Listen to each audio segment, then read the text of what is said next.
Best friend, eating fun. Let's go.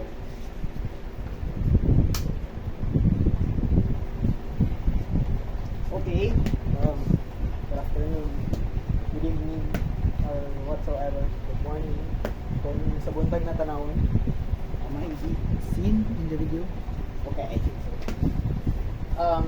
So we are going to tackle part 3 and part 4. So we are going to go in this one by one. So if we are going to get 3A, we are also going to get for number 1. So those are actually paired activities. So A and 1, B and 2, C and 3, and D and 4. So let's get straight to it para iwas kalas storage. Okay, so you are going to measure the values of the rectangle and the circle. So so you measure the rectangle, you find the length, which is 3 centimeters. But wait, of course, don't forget your unsure from Ma'am Hannah. So 3.0 centimeters. So this is your sure, this is your unsure. Of course, kanang unsure, it is not necessarily nga 987. You can just put a 0 there because 0 is still a significant digit. Unsay pasabot sa unsure? So when you measure something, for example, you measure something, and then there's 2 here. So it doesn't mean na naa dire, and then diretso na siya 3, no? Ang value. So nakay unsure na digit para nakay extra nga digit nga significant, because in terms of solving for area and you are going to need 2 decimal places, you will need this unsure thing. Kay kani siya naman siya decimal, di ba? So this makes the 0 significant. So let's go back. So kailangan din siya unsure. Kay kung 3 lang, 1 ra yan significant digit. And remember that in measuring, we need to be precise. So we need to be precise to the point na 2 significant figures yun siya.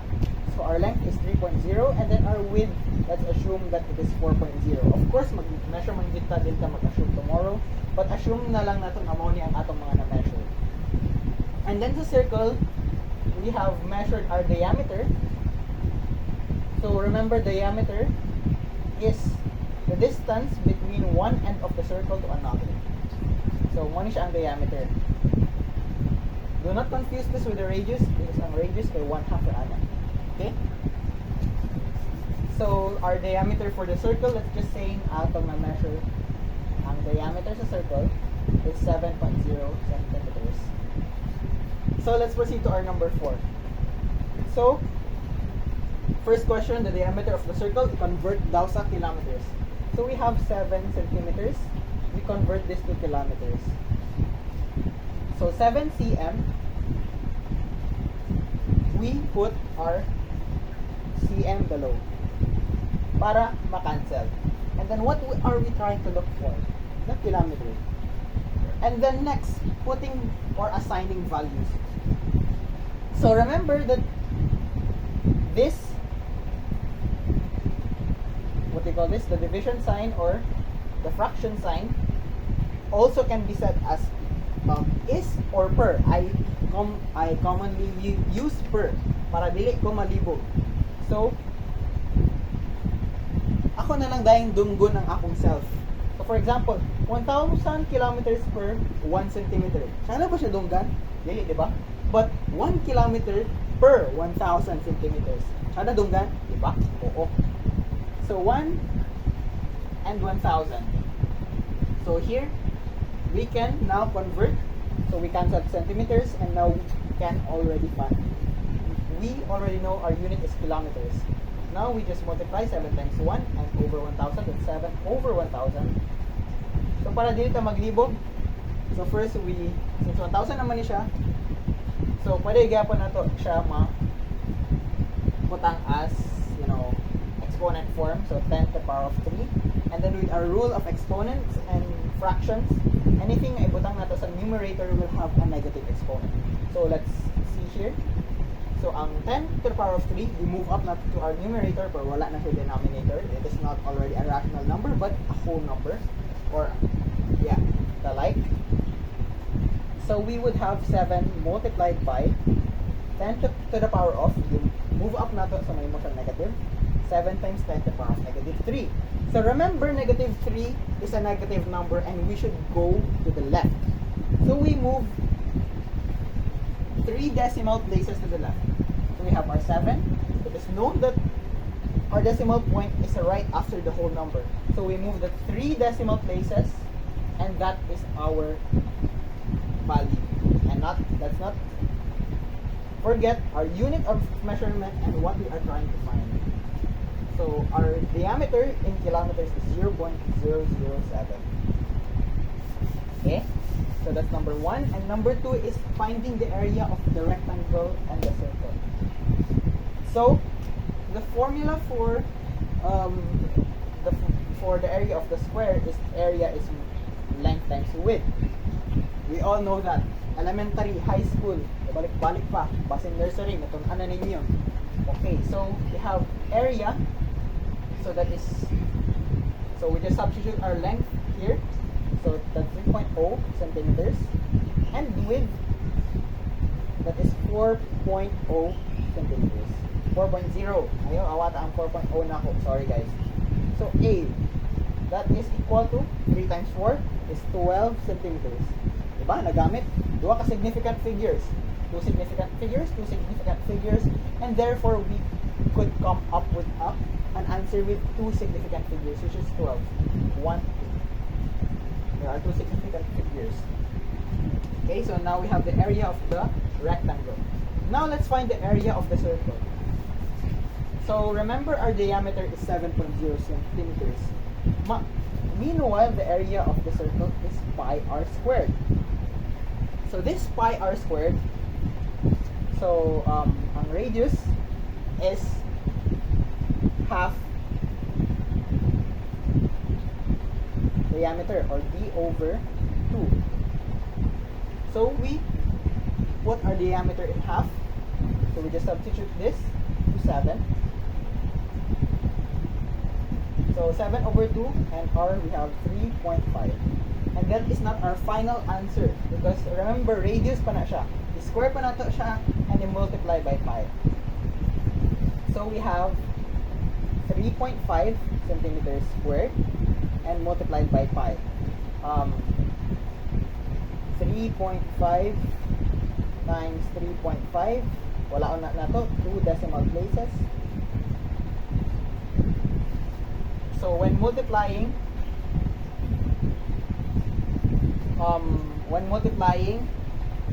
you disregard the decimal places, but you just take note of them. So nasa 1 decimal place na rin, no? And 1 decimal place. So that the total, you just add the number of decimal places, and that is your number of decimal places in your final answer. So let us assume, or di na lang ito mag-assume, 25, 1, 2 to 5, I think. Okay, so na-multiply na. So 1, 2, 2, 5, and 2 decimal places daw. So remember, na diri ang atong decimal point, pero na ay 2 decimal places na atong wala ganiha, so atong ibalik 1, 2, and now we have 12.25 centimeters squared, and that is still not our final answer. We still need to multiply that by 3.14. So nana siya ay 4 decimal places. Why? Ay duwa. So 4 na siya. So using the calculator gyapon pwede na tong ma-find ang answer, but let's just estimate kay wala ko'y calculator dala na pang upstairs and my batch is downstairs. So let's just say the answer is 36.87 something na to 1 like that. So assuming nga kana ang atong answer nata diri natay 7 kalam mo this 1.6. So sa kaning kuan, so mo ni siya ang atong answer, di ba? Let's move 1, 2, 3, 4. So mo na din ni siya 36.87 to 1 centimeters squared. And going back, we have only two significant figures. So this one is above 4. So 5, 6, 7, 8, 9, you round up. And 4210, you round down. So we have our final answer of 37 centimeters squared. So that is in two significant figures, since our given also has two significant figures. And now we have 37 centimeters squared, or square centimeters, I'm sorry. So nanatay areas. Next, 100 milliliters beaker and 100 milliliters cylinder. So balihinan. So assuming wala din nakuha ang 100 milliliters, of course dili man gid na makuha sa actual. So assuming nga nilapa siya. So assuming kuan si ma'am ako nga kuan natin gulang na agoy na ana niya ang beaker. So instead of 100 milliliters nga paana gyud, so 112 milliliters ang iyang pagbubo. And then so 100 milliliters sa cylinder, pagbubo nimo hapit siya og kuan. So mga kanya nilapas ka gamay, dili man na pwede i-pour balik. So let's say 101.9 milliliters. So sa essay nga part, what unsa daw ang mas precise? We all know that it's the cylinder, pero kamo na bahala mag-explain na. So let's proceed to the percentage of error. Kani? So mana essay assuming naman na. So let's proceed to our percentage of error. So percentage of error is calculated. The record. Okay, very good. Is calculated by absolute value of EV minus PV over EV times 100 para kay percent man siya, so mag-multiply 100. So nga nung inani ang atong formula. So this is to find kung unsa bagyod ka accurate, I mean unsa ka likely mag-perform of errors ang atong mga measurement instruments. So what is this EV? So our EV is our experimental value. So experimental value or experiment value, these are the values that are obtained during the experiment. While true values are the ones that you want to obtain. So mo na siya ang murag perfect, the true value that you want to obtain. So murag siya hypothesis in a perfect world, mo na gyud na siya. So in this case, 100 milliliters, so 100 milliliters ang atong true value. Kay maman atong gusto, di ba? And then we have our experiment values. During the experiment, 102 milliliters daw ang na-measure. So we just have to subtract 112 absolute value minus 100 over same EV 100 times 100. So 112 minus 100, we have 12 over 100 times 100. We cancel that out, pero usually di na siya 100, usually 200 di siya or 300, or depende na lang sa imong gusto nga true value. Nagkataon lang din siya or gituloy ni Ma'am Aqua para dali siya ang pag calculate. So cancel lang, you will get a 12% or 12% nga error. 12% error sa beaker. So percentage of error of the beaker is 12. So next, let's try our cylinder. So 101.9. So it's the same thing. 101.9 minus 100. 1,000 lagi na. 100 over 100. 1,000 na po. Times 100. So again, subtract. So 1.9 over 100 times 100. Cancel. You have 1.9, which is your percentage of error sa imo graduated cylinder. I-subscript lang nako ang beaker o graduated cylinder. So, dili sila parehas, no? So dapat natin indicator. Anyway, we are done with letter B and number 2. So next, dali lang ni, mass of sugar. So, dali lang siya, no? mass of sugar ang ipunita sa 4, which is our conclusions na part. But ang gi-measure kay empty beaker and empty beaker plus sugar. So let's just say nga atong gi-measure ang atong pag-measure sa empty beaker kay 30 grams. Meanwhile sa empty beaker and sugar atong na-measure kay 32 grams daw. And remember, beaker lang diri. Tapos diri kay beaker plus sugar. So saan lang para makuha ang sugar? Of course, isubtract nimo ang beaker diri to the beaker sa naay sugar. So makancel lang na sila yung sugar. So isubtract, di ba?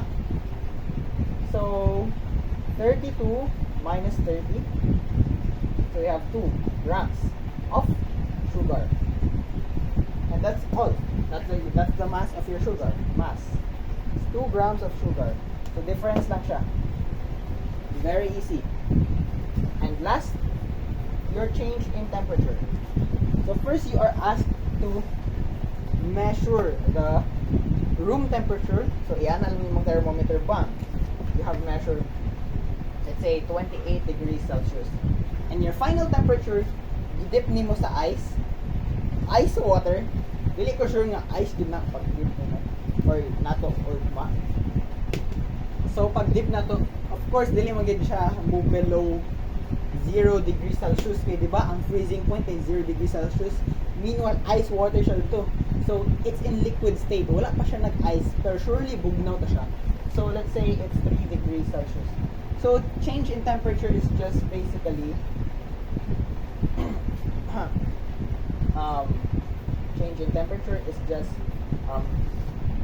initial temperature minus final temperature. So let's just substitute. So we have our initial and final 28 degrees Celsius minus 3 degrees Celsius, we get 25 degrees or 25 ang change sa temperature or degrees Celsius ana. Okay?